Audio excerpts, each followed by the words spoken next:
In music, when you transpose a song, it's the same song. It's the same melody, the same chord progression, the same lyrics. It's just in a new key. And it occurred to me, that's what Jesus did with the Torah. Same song, new key. And that's what we're going to look at today. Jesus didn't come to abolish the law or the prophets, but to fulfill them. His goal wasn't to tear down the Torah, but to elevate it in preparation for the new covenant he was about to inaugurate. And in light of this, there's an amazing pattern in his teachings that brings tremendous clarity to the issues that our Torah-keeping Hebrew Roots friends are continually arguing with us about. And today, we're going to identify that pattern and unpack what it means for followers of Jesus.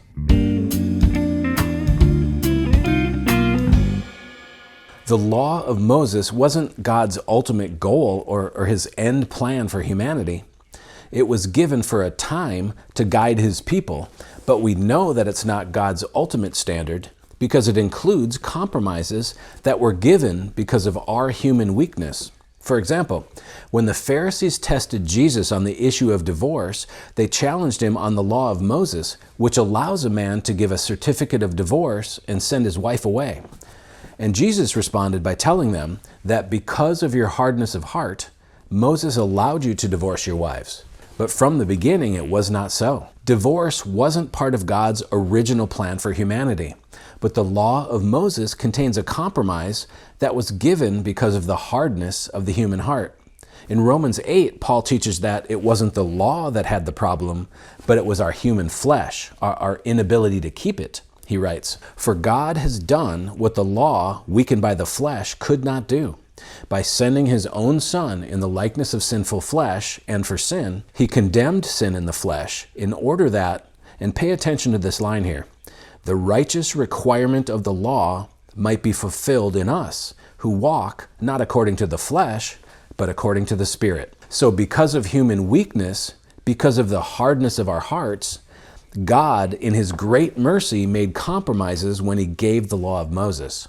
And part of Yeshua's ministry was to address this issue, to teach and prepare his people for the new covenant that he was about to initiate. Which brings us to this amazing pattern in his teachings. And that pattern is this. Yeshua consistently taught in many different ways the graduation of the Torah, of God's law and instruction, from the external to the internal. Jesus heightens it from our weakened flesh to our spirit-filled hearts. Now, in biblical categories, the word heart refers to the seat of our knowledge of God. The Hebrew word for heart is lev, and it refers to our inner self, our inclinations, our intentions, our thoughts and will. Our biblical heart is our mind and our spirit. It's our internal world. And the pattern of Yeshua's ministry is the reframing of God's law from outward rituals in the physical world to inward attitudes and commitments. And why is he doing that? Because Jesus came to inaugurate the new covenant. And the moving from the external to the internal is what the new covenant is all about. When God first promised the new covenant through the prophet Jeremiah, 600 years before Jesus, he said, "For this is the covenant that I will make with the house of Israel after those days, declares the Lord." And here's that pattern. "I will put my law within them, and I will write it on their hearts. And I will be their God, and they shall be my people." Under the new covenant, God promised to write his law, his Torah and teaching and instruction on our hearts.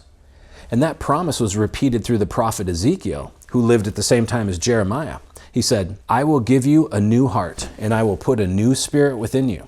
I will remove the heart of stone from your body and give you a heart of flesh." This is what Romans 8 is talking about in the verse we just saw that says the righteous requirement of the law is now fulfilled in us, who walk not according to the flesh, but according to the leading of the Holy Spirit in our inner person. Under the new covenant, the law isn't fulfilled by external rituals and practices.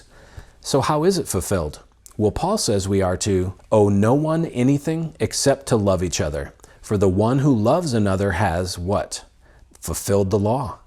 Love does no wrong to a neighbor. Therefore, love is what? the fulfilling of the law. For the whole law is fulfilled in one word: you shall love your neighbor as yourself. Bear one another's burdens, and so fulfill the law of Christ. If you really fulfill the royal law according to the Scripture, you shall what? Eat kosher? Keep the weekly Shabbat? No. Love your neighbor as yourself. Under the new covenant, love, not ritual or ceremony, is how we fulfill God's law. Which isn't to say that love wasn't foundational in the Torah. It most certainly was. In fact, that's exactly what Jesus taught. When a teacher of the Mosaic law asked him which was the greatest command, he answered, "You shall love the Lord your God with all your heart and with all your soul and with all your mind. This is the great and first commandment." And this is straight out of the Torah from Deuteronomy 6. This is the Shema, the centerpiece of the Jewish faith and daily prayers. And then Jesus continued, "And a second is like it. You shall love your neighbor as yourself." And this also comes from the Torah in Leviticus 19:18. So Jesus proclaims that the two greatest commandments are to love God and love people. And then he teaches a core truth about the fundamental directive of the Hebrew Scriptures. He says, "On these two commandments depend all the law and the prophets." All of the law and the prophets, which is a reference to the entirety of the Hebrew Bible, what Christians call the Old Testament, comes down to loving God and loving people, which is why the Apostle Paul said that love is the fulfillment of the law. God's law in its purest form from the beginning is about our hearts, our inner person, not external physical rituals. It always has been. Now, don't get me wrong, rituals and ceremonies are not unimportant. Even under the new covenant, we have the Lord's Supper and baptism, but rituals aren't the point of God's law. And so we see this pattern in Yeshua's teaching that transposes God's law from the external to the internal. It's probably most explicitly stated in the Sermon on the Mount. The Sermon on the Mount is found in Matthew chapters 5 through 7. And there's a very famous section of the sermon where Jesus issues a series of "you have heard it said, but I say to you" statements. For example, he says, "You have heard it said," meaning you have read it in the Torah, "that you shall not commit adultery." I mean, that's one of the big 10. And then he says, "But I say to you that everyone who looks at a woman with lustful intent has already committed adultery with her in his heart." So what's Jesus doing here? Is he abolishing the Torah command about adultery? No. Is he changing it? Not at all. Is he elevating it and making it even more difficult to keep? Sure, I think we could say that. But more importantly, he's locating it in its ultimate setting, the human heart.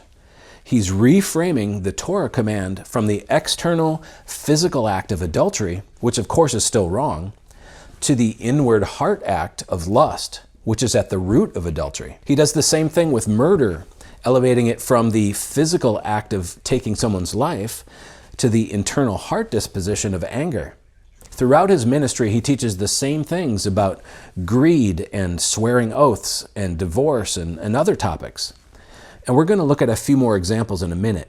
But the point is that under the new covenant, the Mosaic ceremonies and rituals have graduated from the outer physical world to the internal spiritual world of our hearts, just like God promised. "I will put my law within them and I will write it on their hearts."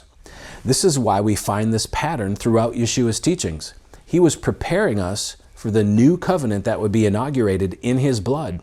And this is why, following his resurrection, the rest of the New Testament writers could write what they did. The new covenant had begun, and God's law, his Torah, his instruction, had been transposed from physical outward acts to spiritual inward attitudes. Let's look at some examples.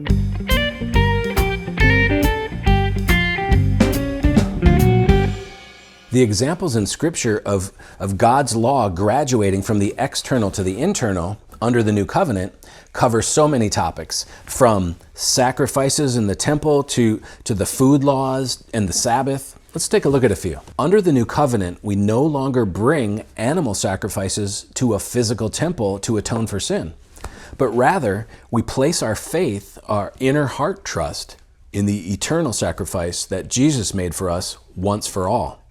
At the Last Supper, Jesus declared, "For this is my blood of the covenant, which is poured out for many for the forgiveness of sins." The law of Moses required a physical offering of blood to atone for sin. But under the new covenant, there is no longer any offering for sin. Why? Because by a single offering, He, Jesus, has perfected for all time those who are being sanctified. Paul wrote, "I appeal to you, therefore, brothers, by the mercies of God, to present your bodies as a living sacrifice, holy and acceptable to God, which is your spiritual worship." It's about spiritual sacrifices now, not physical ones. Under the new covenant, we serve in the new way of the Spirit and not in the old way of the written code. Through Him, then, let us continually offer up a sacrifice of praise to God, that is, the fruit of lips that acknowledge His name. Do not neglect to do good and to share what you have, for such sacrifices are pleasing to God. The temple is another area of the law that's been reframed from the physical to the internal. And not just because the Jerusalem temple was destroyed.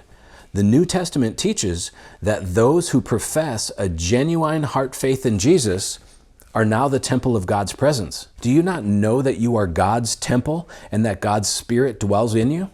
If anyone destroys God's temple, God will destroy him.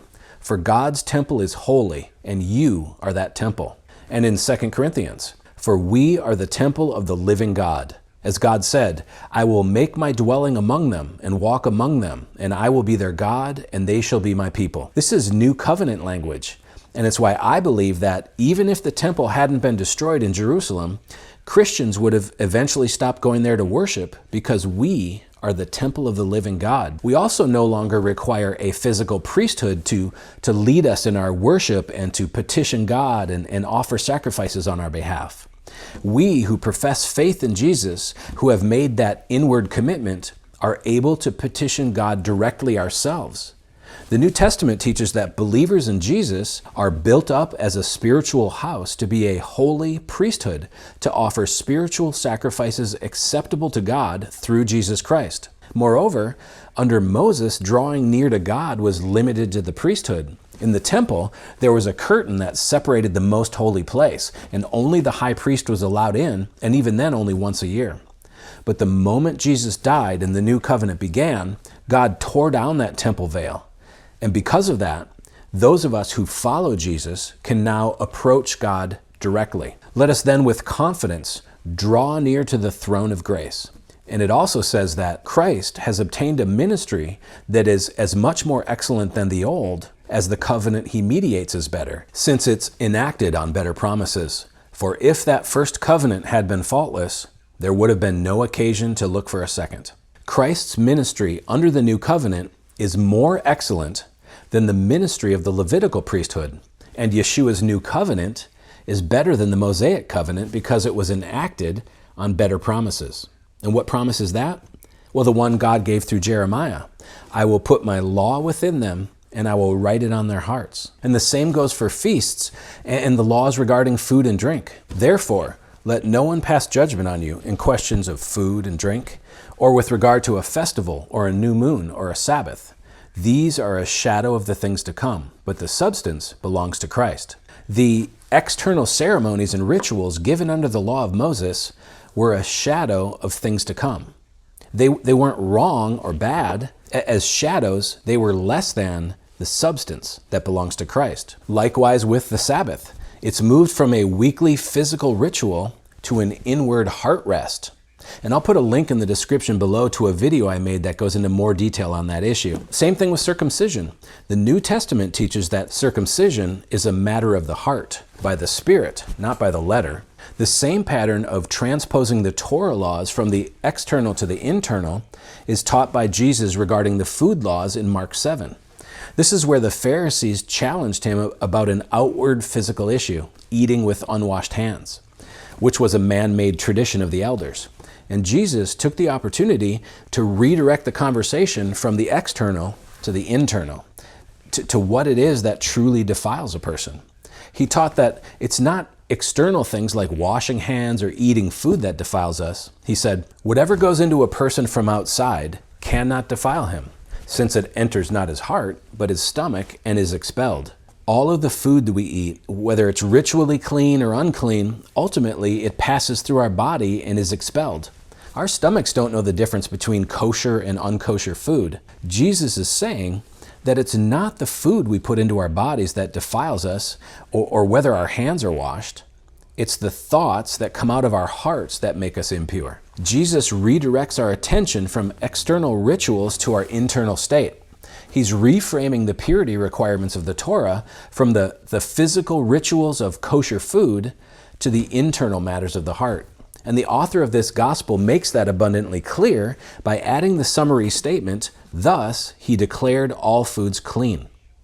Yeshua wasn't doing away with the Torah, but rather, just like with adultery and just like with murder, he was heightening its demands by locating purity in the heart, where our thoughts and our decisions originate, rather than in our stomachs. And this is the whole point of Mark 7. You can wash your hands and eat kosher all you want, but if your heart isn't right with God, you'll remain impure.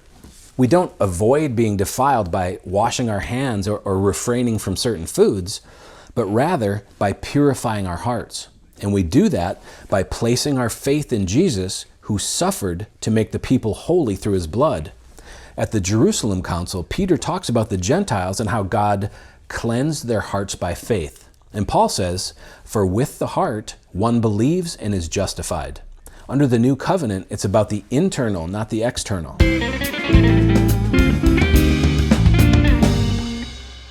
Okay, let me wrap this up by offering a word of caution. Remember that these outward Torah rituals weren't bad or wrong or pointless, and under the new covenant, they aren't prohibited or forbidden. For followers of Jesus, these Torah traditions are permitted, but they're not required, not as a matter of salvation or righteousness or obedience. And for those who choose to participate in them, they can be a beautiful outward symbol of the Torah, the instruction that's now written on our hearts.